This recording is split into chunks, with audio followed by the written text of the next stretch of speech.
this halacha on Shabbos very, very quickly in passing, that there's the makar of minhagim.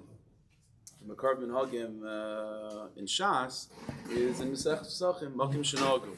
So that's what we're going to be learning about this morning a little bit in halacha, and then moving into Pnimius, the minig that this Mishnah, this parak in Masech Pesachim is discussing. So we'll see where that takes us. So in Marmukah number 1, this is again the Mishnah in the beginning of the of Parak Makim Shenagu. What is it? The 4th parak of Pesachim. Makim Shenagu. So it says like this: Makim Shenagu lasis malacha b'arvei Pesachim ad chatzos oisin. If you live in a place, says the Mishnah, where the minig is that you're allowed to do malacha, that you're allowed to do work, Erev Pesach until midday, oisin, that's your minig. You're allowed to. Fine. Makim Shenagu shaloi lasis. But if you live in a place where the minig is not to do malacha Erev Pesach until midday, ein oisin, then you have to follow that minig. It's a legitimate minig. Not to do malacha Erev Pesach until chatzos. Now, just to give a little bit of background of what's going on over here. The Mishnah over here is talking about that there are these conflicting minhagim in terms of whether a person is allowed to do malacha Erev Pesach until chatzos. Some places yes, some places no, and they're both legitimate, says the Mishnah. Whatever the place that you're in, wherever that minig is, you follow that minig.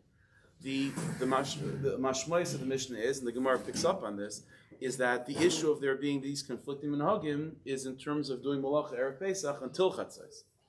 But from chatzos, from midday on, then it's not an issue of minig anymore. That's a halacha, then one is not allowed to do malacha Erev Pesach after chatzos. So that's what we have so far. So that's indicated from the Mishnah. That's what the Gemara explains, that Erev Pesach is different than any other Erev anything. Every Erev Shabbos, every Erev Yontif, and so on, there's certainly a certain level in halacha recognizes the fact that we're busy, you have to get ready for Shabbos, you have to get ready for Yontif, and there are certain things that you're not supposed to be involved in on an Erev Shabbos late in the day. That's Mishnayos and Maseches Shabbos and Pesachim as well. But this Mishnah is telling us something else, that when it comes to Erev Pesach, from Chatzos and on, there's an Issa Malacha. You're not allowed to work. And even before Chatzos, there's different minhagim. Some people have a minig even not to work even before chatzos. Now, what does it mean to work exactly? So that's just to keep in mind. It doesn't mean work like on Shabbos, you're not allowed to work, like there's no halachas of muktzah and stuff, Erev Pesach, but it's similar to Chol Hamoed. Like it's a similar way to think of it. There are slight differences between Erev Pesach, the malachas of Erev Pesach we're talking about, and Chol Hamoed, but generally speaking, it's like Chol Hamoed. So things that you would be allowed to do Chol Hamoed, you can do Erev Pesach. Things that you wouldn't be allowed to do Chol Hamoed, you don't do an Erev Pesach. You don't do Erev Pesach after Chatzos because it's a halacha. And even before Chatzos, there are some places that have a minig not to. That's the basic concept of the Mishnah. So what we're going to learn for the next few minutes is different explanations of where is this halacha coming from. Again, you have after Chatzos halacha, before Chatzos at least a minig. And by the way, it's a big principle to know that, it's from the Vilna Gaon, he held like this, and a lot of Achrayim say such a thing, that in order for a minig to be legitimate, it has to be coming from something. It has to be coming from some halacha. It's not halacha itself, but it's some derivative, something. So when we talk about this sugya of there being a minig pre-chatzos, that minig pre-chatzos, the fact that it's a legitimate one, as the Mishnah says, is because it's built off of the fact that after chatzos it's halacha. So because of after chatzos that's halacha, so the minig is to extend that even to pre-chatzos. So in the Rishonim, when they talk about the reason for this Isser Malacha, it's sort of for both. It's the Isser Malacha, that Mamish and Isser after Chatzos, and a minig that's expanded upon that pre-Chatzos. So what's the issue over here? Why is there an Isser Malacha after Chatzos, and then from there a minig even before Chatzos? What's the problem? Why are you not allowed to do Malacha Erev Pesach?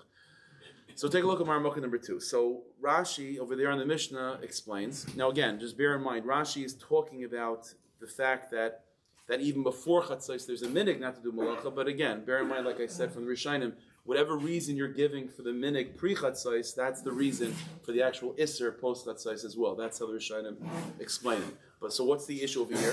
Where is this Isser malacha coming from? So it says Rashi like this. Shaloi lasis, there's an inyan of not doing malacha Erev Pesach, and again, post-Chatzos halacha, pre-Chatzos minig, kedei shaloi yehei tar b'malacha. So it says Rashi a practical thing. There's a lot to do for Pesach. It's different than an Erev Shabbos, Erev Yontif. There's a lot more hachanas that need to be made. So in order that you shouldn't be busy with work, the yishkach, bir chemsa, and you should forget about bir chametz, which should take place already before Chatzos.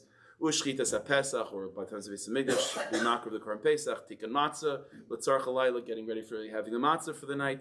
There's a lot of things. The mitzvah l'trech b'ba'id yoim kedei lahesav mahir. And we know, Rashi points out that we know the Mishnah says in Psachim that Adarabba, that even if you could theoretically get stuff done later in the day, you're not supposed to. You're supposed to come in to Pesach, everything's set, so you can start the Seder immediately. Kedom Perak Basar, like the Mishnah says, the Gemara says at the end of Maseches Psachim, Chaytfen Matzah b'leilei Psachim b'shul tenagish leishana. We try to make sure we do all different things.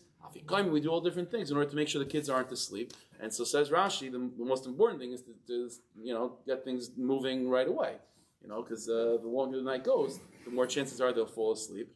And so says Rashi, what's the site of this Isser Malacha? There's a lot of things to do, so we want to give you time to do it. We don't want you to be preoccupied with work, and you'll push things off. And even if maybe you'll forget, maybe you won't have time to do some of the hachanas.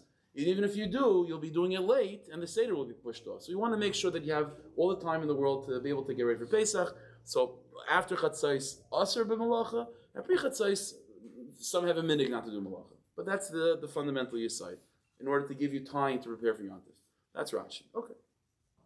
Now the Rishonim, most other Rishonim do not go like Rashi, and the way they explain the Isser Malacha Erev Pesach, again, post Chatzais, and then a minhag pre-Chatzais, is based on the Yerushalmi. So let me share with you, we'll learn together what the Yerushalmi says, and we'll see how the Rishonim take it. So Marmukah number 3, there's the Yerushalmi. The Yerushalmi says like this.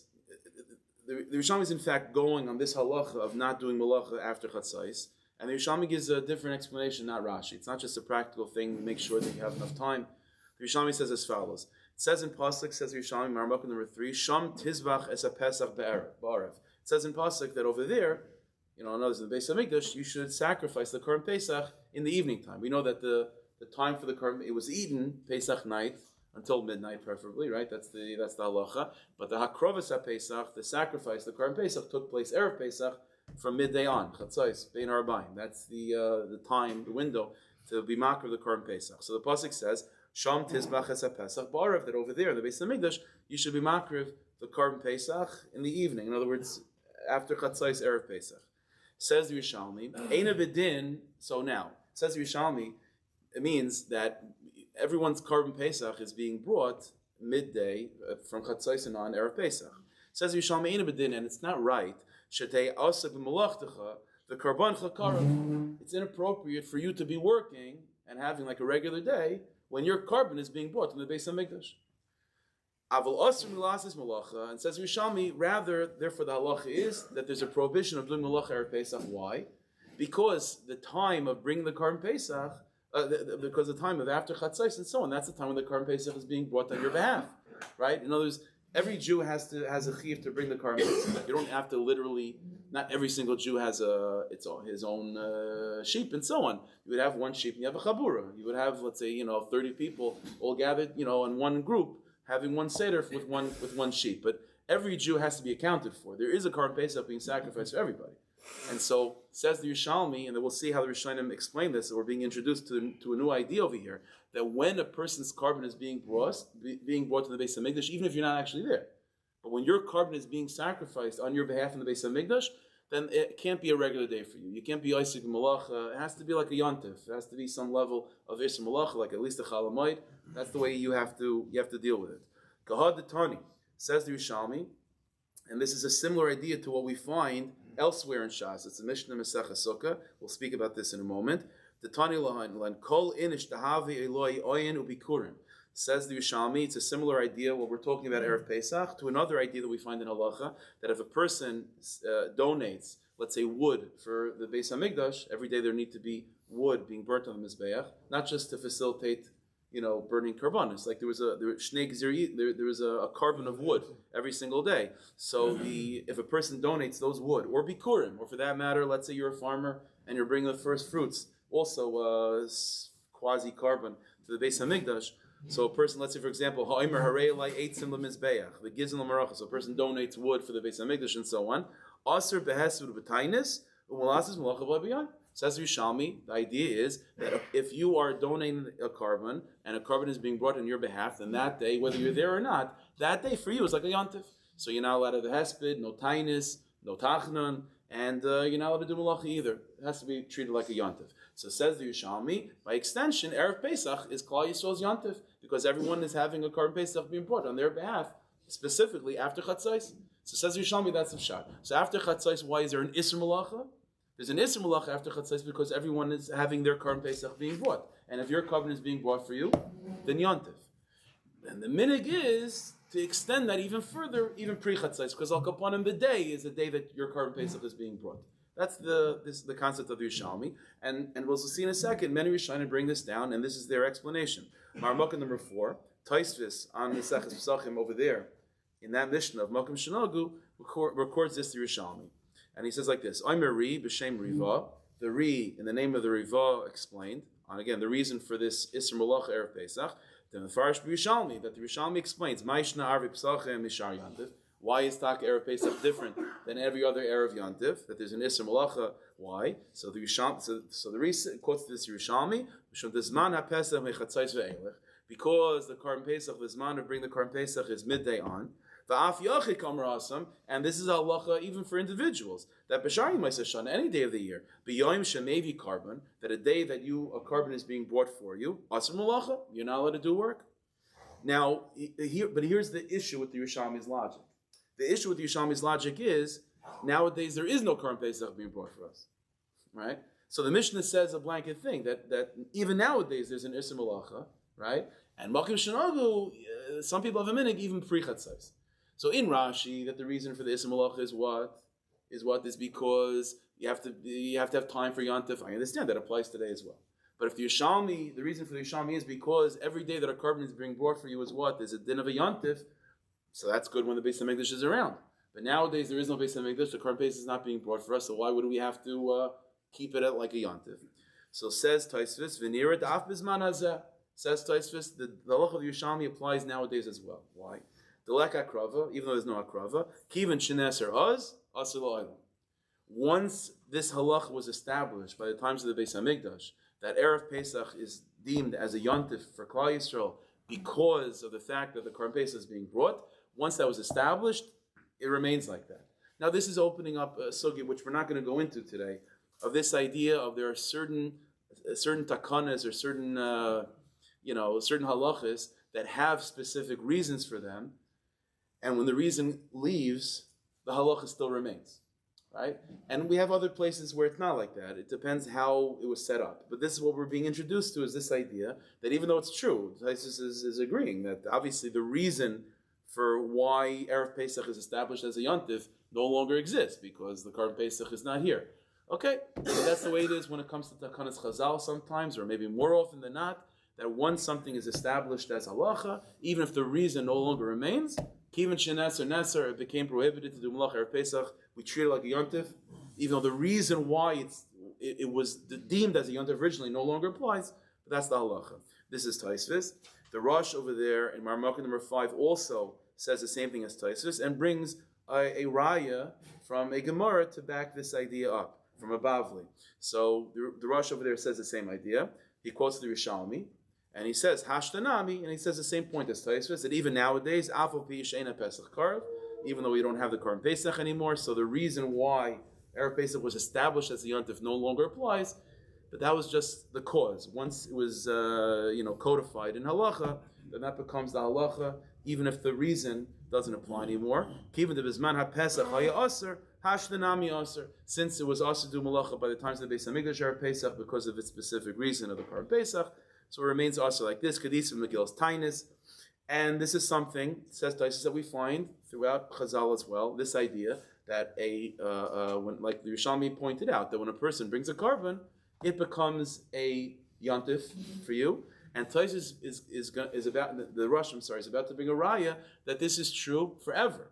This yontif doesn't just apply when the carbon is being brought, but it could be that if a person has a zach, that his family brings a carbon this day, whatever it is, then that day becomes a yontif for the family forever. And he brings a source for this.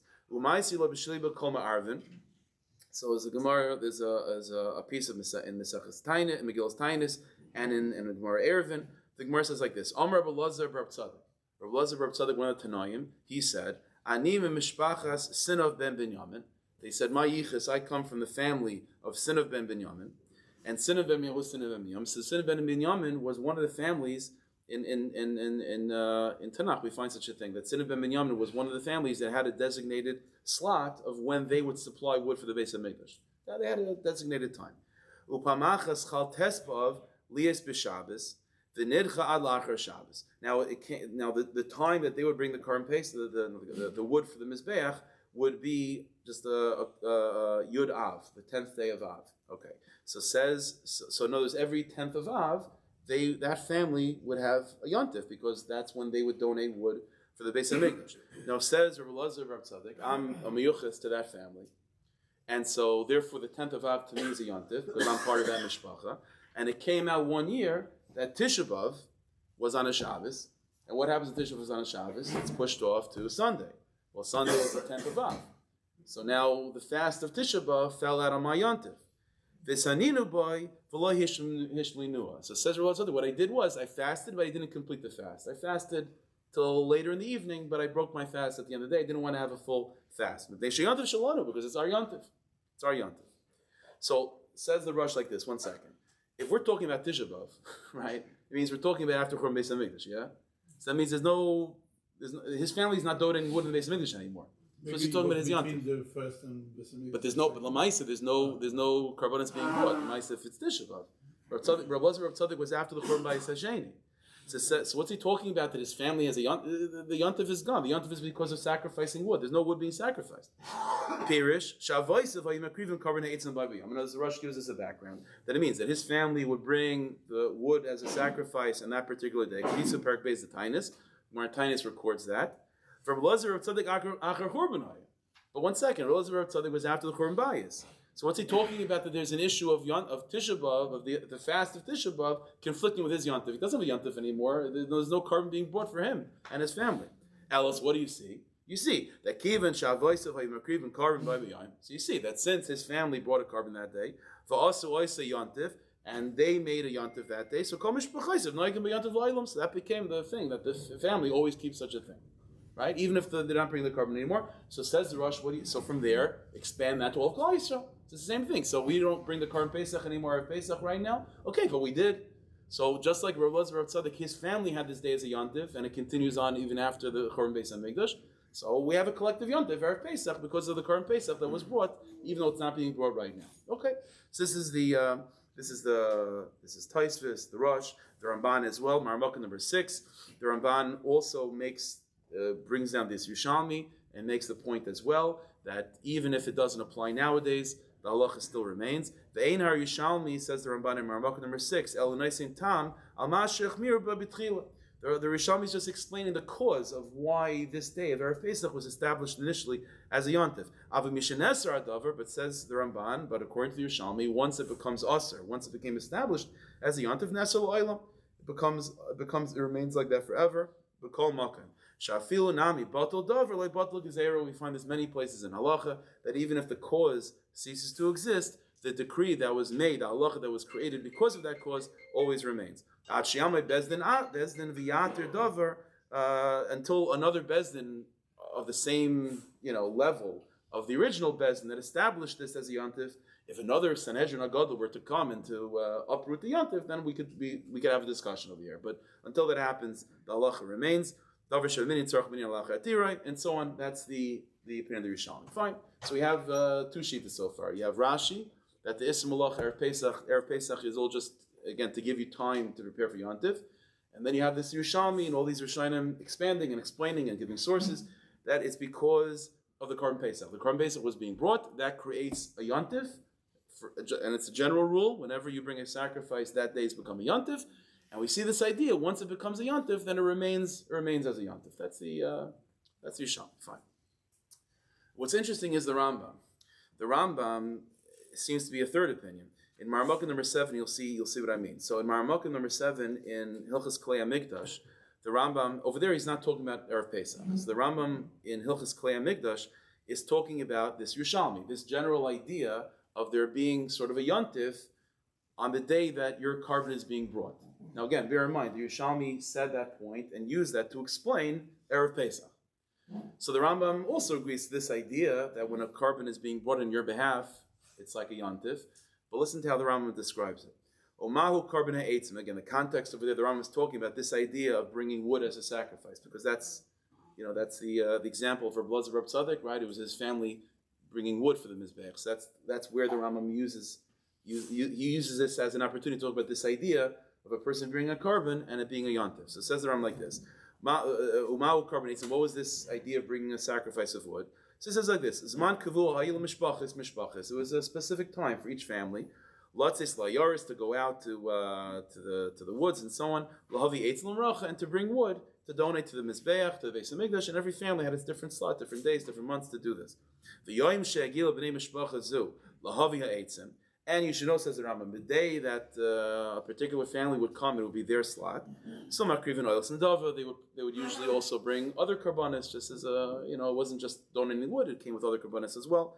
There's no carbon eitzim. That's called the carbon of the wood. That's what it's called.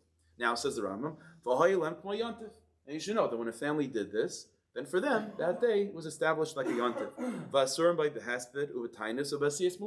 And that day was usher for them to fast and the hesped and doing malach and so on. But says the Rambam, the davar zeh. But you should know, but it's only a minute. It's only a minute. It's not a halacha that when you bring a carbon, it becomes usher mamash like a yontif. It's only a minute. And the Rambam extends, I feel yochid shesna devetzim. You should know it's not just a family. Anyone that brings a sacrifice, whether it be wood, like gizim l'maracha, whatever it is, aser b'iseh hayoyim behesed v'tanis v'sis malacha. That day is aser in malacha and so on. Again, the davar is a minute. It's only a minute. So 1 second. So let's think about this for a second. The Rambam is agreeing that there's such an idea that when you bring a sacrifice, you're not allowed to do malacha. But says the Rambam clearly, he says it twice, that this is only a minute. So, can this be the explanation for Erev Pesach? Absolutely not. Because what does the Mishnah say by Erev Pesach? That pre-Chatzais, Makim Shanagu yes, Makim Shanagu not. After Chatzais, Aser al Pidin. So if after Chatzais we don't do Malacha, why? Because it's an Isser al Pidin, not a minute. If the reason for the Isser Malacha after Chatzais is what? Is because that's the time when you're bringing a sacrifice, and when you bring a sacrifice it becomes a Yontif. Well, says the Rambam, that Isser that comes when you bring a sacrifice is only a minute. So that can't be the explanation for why we can't do Malacha after Chatzais al Pidin. So even though the Rambam agrees that there's such an idea of the Yerushalmi to bring, that you're not allowed to do Malacha when a carbon is being brought, but the Rambam says that's only a minute. The whole idea is only a minute. Forget pre-Chatzais, even post-Chatzais. If that was the reason for the Isser Malacha after Chatzais, and even after Chatzais it would only be a minute. So clearly, from the Rambam, the fact that we're not allowed to do Malacha after Chatzais al Pidin cannot be because of this idea that every time you bring a carbon, there's a yontif for you. It's only a minute. That whole idea is only a minute. Halach is kind of common nowadays when there's no carbon. Yeah. But the Rambam is making a point. Minik. He's saying clearly. He's making a point that this is not based on minik. This is a halacha. So even though it's true, once a minik is established, you have to keep it. But it's categorized as an Isser al Pidin, not categorized as a minik. So the source of this Isser Malacha post Chatzais, after Chatzais, cannot be, according to Rambam, it cannot be from this idea of the Yerushalmi that when a carbon is being brought, it becomes your Yontif. Because that idea is rooted in minig, and Isser Malacha after Chatzais is rooted in Isser. It's an Isser by itself. It's not a minig. So that can't be the Makar. So what's left? I guess Rashi, right? That the reason why you're not allowed to do Malacha after Chatzais is stam, to give you more time. The Rambam doesn't say that. Take a look at Maramakim number 8. The Rambam now in Hilchos Yontif, the Rambam talks about this concept that we started with having an Isser Malacha after Chatzais. So what does the Rambam say? So the Rambam says like this: Aser, not minik. Aser lasis malacha b'erev yom tovim min amincha l'mala. Okay, kamay arvi shabbasis. Fine. Let's move. Again, this is by every other yontif from mincha time and on. That's right now for us. B'chulu. Okay, go to the third line. We'll keep it simple. Go to the 3 lines in. Last couple of words. Chutz mi erev pesach acher chatzais. Says the Rambam. Okay, when it comes to erev pesach after chatzais. So sha'ois by malacha acher chatzais. If a person does malacha after chatzais, then that's asr al pi halacha. That's not a minute. That's asr al pi din. Menad l'naisai, person is put in chayrim for such a thing. And certainly the Bezdin could give a person malchus. It's a real halach. You're not allowed to do work erev pesach after chatzais. Why? Why? Says the Rambam, Lefi Shayom Yudalad Eina Kashar Erev Arve Yom Tov. Because Erev Pesach is not like every other Erev Yom Tov. Because karbonos are being bought for you, Erev Pesach. What? One second. So the Rambam is telling us in Hilchos Yantiv, why is it that Erev Pesach, and he's spoken about specifically after Chatzos, that it's Alpi Din. You're not allowed to do Malach Erev Pesach after Chatzos. You can get Chayrim for it, you get Malchus for it. Why? So your karbonos are being bought. Your Karban Chagiga, your Karban Pesach. So one second, meaning Pashup Shat. In other words, the simpler reading is, and when a carbon is being brought for you, it has a din of a yantiv. But one second, the Rambam in Hilchos KMH said that when that concept of a day being established as a yantiv because a carbon is being brought for you is only a minute. So how could you use that as an explanation for why there's an Isser after Chatzos Al Pi Din? So Rambam is contradicting himself. So here's the key. When the Rambam, that last line of the Rambam, first, you follow the question? You follow what's going on here? Okay. So here's an akuda. When the Rambam said the very end, so again, he said after Chatzos, if you do Malacha, Chayrim, and Malchus, the whole thing, and then he begins to explain why. So what the Rambam could have said, we always know the Rambam is very meticulous with his words, no extra words. What the Rambam could have said is, Lefi, that last line, why is Erev Pesach so significant? Lefi, skip the next couple lines, the next words. What does the Rambam mean to add? Lefi, that because Erev Pesach is not like every other Erev Yontif. I know that. That's what you're about to explain. In other words, the whole look of the Rambam is every Erev Yontif, there's really no Isser Malacha from Chatzos and on. Erev Pesach, there's an Isser Malacha. It says around. And do you know why Erev Pesach there's Isser Malacha? Because it's not like every other Yontif. On Erev Pesach, you have Karbanis being brought for you. Why do you have to have that sentence? Because it's not like every other Yontif, every other Erev Yontif. I know that. That's why I need you to explain for me. The Rambam adds in those words to explain the following thing. Here's the idea. The Rambam, the reason why Erev Pesach after Chatzos there's an Isser Malacha, it's the words of the Rambam, because a carbon is being brought for you, but he doesn't mean to refer back to that idea of the Rishalmi. The idea of the Rishalmi was that what? Again, when any carbon, any carbon that's being brought for you that day is a din yantiv. But the Rambam says in one second, but that's a minute. That's not going to be the reason for the Isser Malacha Mamish after Chatzos. So what's the Rambam talking about? The Rambam is trying to explain as follows, that what is the Karban Pesach? What is the Karban Chagiga? These are Pesach Karbanas.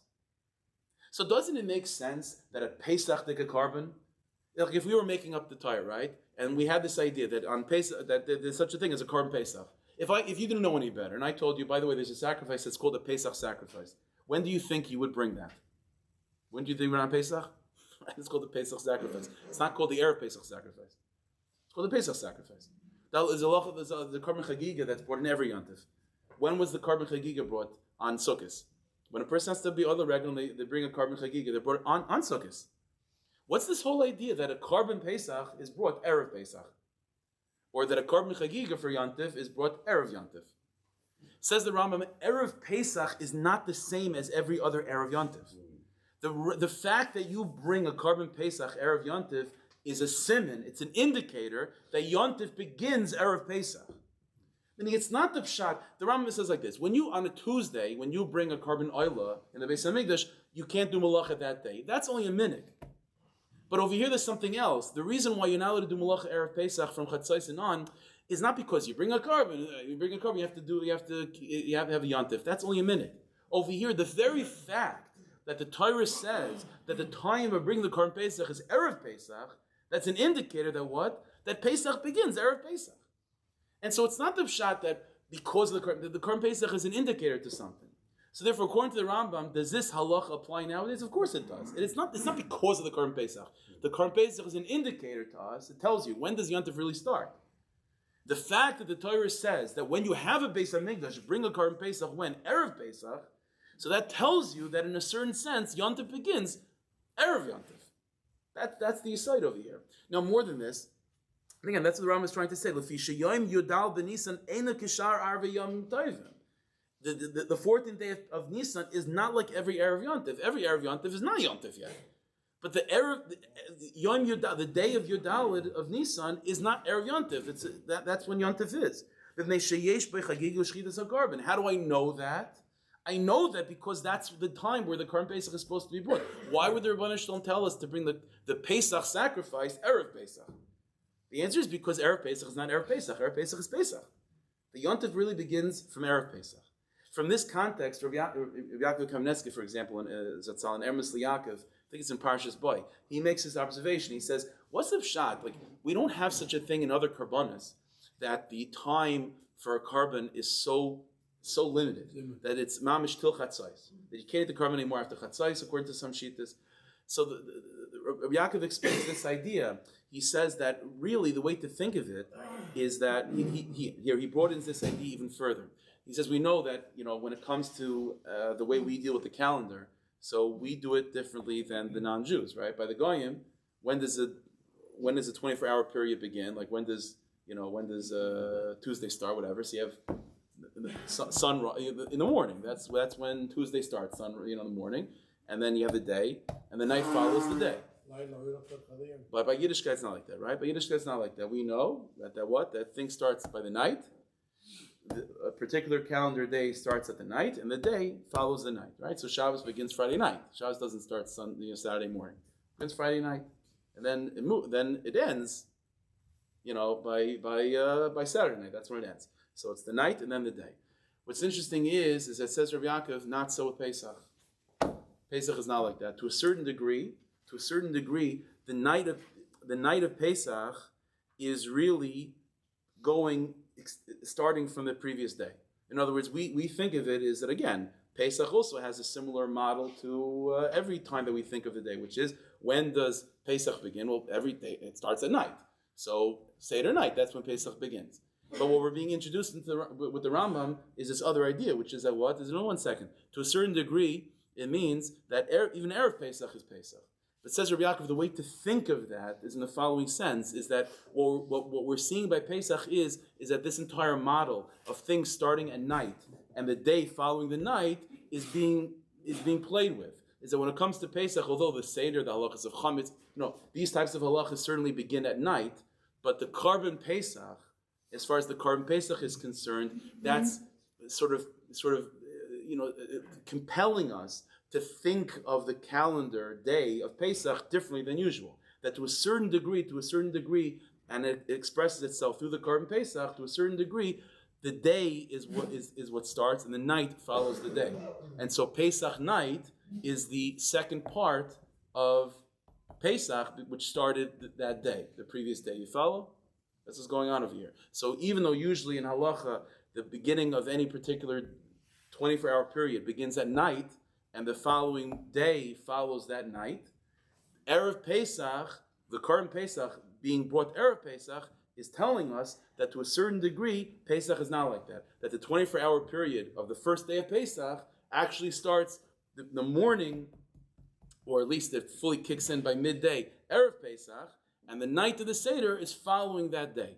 So usually the system is always night and then day. When it comes to Pesach, to a certain degree, the system is day and then night. And so this is why Erev Pesach is defined as a yontif. How do I know that this phenomenon is true by Pesach, that on Pesach there's a certain level of seeing things night following day as opposed to day following night? So we see from the fact that Torah says, bring a Karban Pesach, Erev Pesach, and not Pesach itself, it means that even Erev Pesach is Pesach. How is Erev Pesach Pesach? The answer is because the night of the Seder is really, because to a certain degree, the night of the Seder is following the previous day. And so what happens on Pesach is we're being introduced to a new model of determining calendar days. Instead of it being night first and then day, it's actually day first and then night. And so the fact that Seder night is certainly Pesach, that everyone will agree that Seder night is Pesach, so that tells you that Pesach must have started the previous day. Because on Pesach, there's a certain level of what? Of the night following the day, and not just the day following the night. That's the Pshat in the Rambam. That's what's going on. And the Maila of this Pshat in the Rambam is that it applies nowadays just as much as the times of the Beis HaMikdash. Okay. From all of this, we're now, again, what we see from all of this is we're introduced to a new idea in the Rambam and halacha, which is that what? that although usually for every halacha in all of Torah that's negated to us, the night is always the beginning. Beginnings are night, and the day follows the night. But when it comes to Pesach, and specifically through the lens of the Karban Pesach, we're being introduced to a new way of evaluating time. That instead of it being the nighttime is the beginning and then day, the nighttime is following the previous day. And so since Seder night is certainly Pesach, it must be that even the previous day was really the beginning of Pesach, because Pesach is a revelation, that day and then night. That's the Chiddush. That's the Chiddush. What does this tell us in Avodas Hashem? Where is this coming from in Primus? Why would Pesach have this quality? So take a look at Maramach number 9. Again, so first, everyone following? Okay, fine. Yeah, okay. Isaac is. We're good. Yeah. Okay. Maramach number 9. Okay. Tzidkas Tzaddik Ois Yud Aleph. This is a piece from Rab Tzaddik. Rab Tzaddik over here in the 11th piece in Tzidkas Tzaddik is talking about this idea in halacha generally that night is the beginning, right? The day follows the night, right? Day follows the night. That's how it is usually. Yalfinan mebriyasa shel olam, right? And the source of this is that's how the Rebbeinu Shalom created the world. Throughout Ma'aser Bereishis, what does it say? Vayi erev, vayi boker. First it was night, and then it was day. So that's how Hashem establishes creation. The kol davar halayla kaidim liyoyim. Always night precedes day. Kedisa reish brachas. The Gemara says in brachas. That's why the first halacha in Maseches Brachas is talking about Kriya Shema of the night, because that's officially the first mitzvah to kick in is the nighttime mitzvah. So where's this coming from? So it says kol davar, because the way of reality is haheder kaidim havaya. The lack of something precedes the something, right? First there is no apple, and then you have an apple. First there's a nothing, and then from the nothing, then you have a something. Says Rav Tzaddik, like the pasuk says, when I sit in darkness, first there's darkness, and then there's light. First there's a lack of something, and then you fill that lack with somethingness. So first you wake up and you're like, oh, I'm hungry. There's something missing inside of me called breakfast, and then you go have breakfast. That's what Metzias is. In order to have something, there has to be that first that thing is missing, and then you get it, and then you complete it. Ki kol chai adam kach, and this is how life is. Merkavim mi'azman chayshech v'or yom v'layla. All of life is this flow of darkness and light, or night and day. Kach chayzer chalila, and this is how it goes. Rak shachayshech kaidem, and always darkness precedes light. There's always a lack, and then you fill that lack. You fulfill that lack. This is true physically. This is true spiritually too. The klipa kedemis lepri, the shell comes before the fruit. So in other words, when you're looking at a fruit, the way, if you think about it, right, small little tiny apple that's growing on the tree. So the skin of the apple is complete. As the apple grows, in a certain sense, what's really going on is that the fruit on the inside, the flesh is becoming more and more, and that's how it goes. The klipa precedes the fruit. The first introduction you have to this apple is the skin. So that's always, and the klipa is a shell. That skin is always a metaphor for darkness, for chayshah, for difficulty, for a lack. So the klipa comes first. Chutz mikadshim. Now this is something we're not going to get into this. The halachas of karbanos are not like that. But says Rav Tzaddik like this: Kaimel halayla achar hayon. Says Rav Tzaddik, but any time, however, when you find this phenomenon where it's the reverse, where you have day first and then night, it means that you are being placed inside holiness. In other words, the way the system usually is that you're on the outside looking in, and your avodah is to enter into kedusha. In other words, you start off b'chutz l'machna. You start off first outside the camp, outside the Rebbeinu Shalom's place, and you're being charged with the mission of enter into the Beis Hamikdash. You have to go in. So that's how the model is. So you start off on the outside. You start off in darkness, lacking, confused, bewildered, not a Navi, no Ruach HaKodesh, you know what I'm saying? And you have to go into that place. So everything starts off at night and then moves into the day. Chayshech, and then Or, Klipa, and then Pri. But says Rav Tzaddik, but that's the usual phenomenon. But let's say a person is born in the Beis Hamikdash. So if you're born in holiness, then your perspective is going to be the opposite, right? If you're born outside the Beis Hamikdash, then what's your perspective? First there's darkness, and then you go into the Beis Hamikdash, that's called light. But if you're born in the Kodesh, then what's your perspective? Your perspective is Kodesh. Your perspective is light. And in order to experience darkness, you have to move out of Kodesh to go out to discover what's not Kodesh, to go out to discover darkness. So it says something like this: Kimishik varbola Kodesh. Once you're already inside and you're born on the inside, hayom kodim. Then for such a person, day comes first. It's like imagine yourself inside the apple. So the first thing that you experience is the flesh, and then you would discover the shell. That's like hapri kodim lo klipa. So it says something like this: the fact that the usual model is darkness and then day, night and then day. That's the usual model, indicating that where are you initially placed? You're initially placed on the outside, and your avoid is to get into the machna. You're outside based on English, your avoid is to come in. And because of that, nighttime first and then day. Because you're born in darkness, and then Hashem Orli. But comes Pesach, and what's Pesach? Says Rabbi Yaakov Kamenetsky in the sheet of the Rambam is telling us that the Chiddush of Pesach is that although that seems to be still true, that it's darkness and then day, it's night and then day, but the truth is, the current Pesach reveals to us that mysteriously it's really not like that. Really, Pesach, the Indian of Pesach is that first it's day and then it's night. And so Erev Pesach is not Erev Pesach. Erev Pesach is Pesach. And the night of the Seder is really following the day of Erev Pesach. Why is that? Because the secret of Pesach is, what's the holy name of Pesach? So everyone knows, I mentioned this many times at the Chiddush from the Rizal. The Rizal says, what is Pesach? Pesach is, everyone knows the Jewish people were in the 49th level of impurity. And really the tachlis is for the Jewish people to climb their way out. But if you're so shakua, if Kleiser was so enmeshed in the Tumah Mitzrayim, it will be impossible even to begin that process of climbing out. So how do you even begin? So what the Rebbeinu Shalom did is a Chiddush. What's the Chiddush of Pesach? The Chiddush of Pesach is the Rebbeinu Shalom takes us, and without our effort and without our avodah, the Rebbeinu Shalom just completely upends the entire system. And in one moment, without any hachan at all, the Rebbeinu Shalom just gives us moichin in such a way that it's not reflective of any effort that we did of moving out of darkness into light. The Rebbeinu Shalom just makes the Jewish people reborn in light itself. In light itself. That's Pesach. That's what Pesach is always about, being born. Like Kriyas Yamsuf is like a birth. The Goy Mikerav Goy, the Jewish people were like a womb inside of Egypt, a nation within a nation. And the whole lineage of Tzitz Mitzrayim is to be born. Is to be born. What does it mean to be born? Born is we're being reborn, not in darkness that we have to climb out of. We're being reborn in light.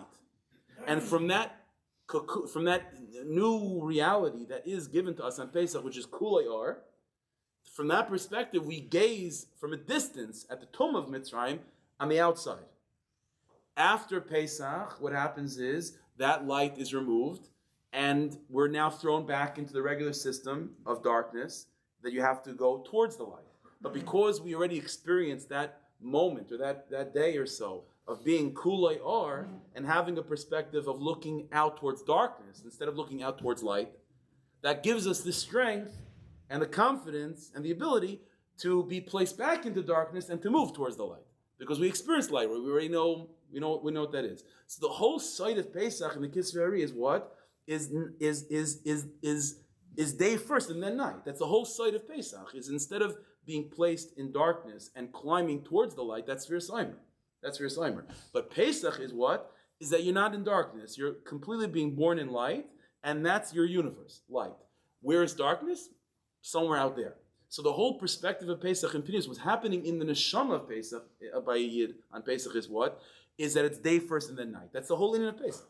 So of course in halacha it's going to flow from that even in halacha there's such a phenomenon that the Yontav of Pesach is in such a way that even though usually it's night and then day, usually it's like you're in darkness and you have to climb your way out of it, the whole Chiddush of Pesach is, no. You don't have the strength to do that on Pesach. So what the Rebbeinu Shalom does on Pesach is that he initially places you in light, and you're being born B'Kaidesh, like the Rav Tzaddik says, like you're born B'Kaidesh, and when you're born B'Kaidesh, that from that perspective, what is darkness? Somewhere out there, somewhere over the rainbow, there's darkness. So, but where your place is Kulei light, and it's Yoim, and then Laila. Not Laila and then Yoim. And that's the Chiddush of what Pesach is. This halacha of Ism Lach Erev Pesach, according to Rambam, is reflective of the essence of what Pesach is. Hashem should bless us. As we prepare for Pesach, get closer to Pesach, we should be zeicher to realize this truth, that on Pesach Pshat is, we're mamish being born in Yoim, and from there we should have the strength of Gam Keish B'Chayshech Hashem or Levi Yeskol Tzedek Mir V'Imenu Amen.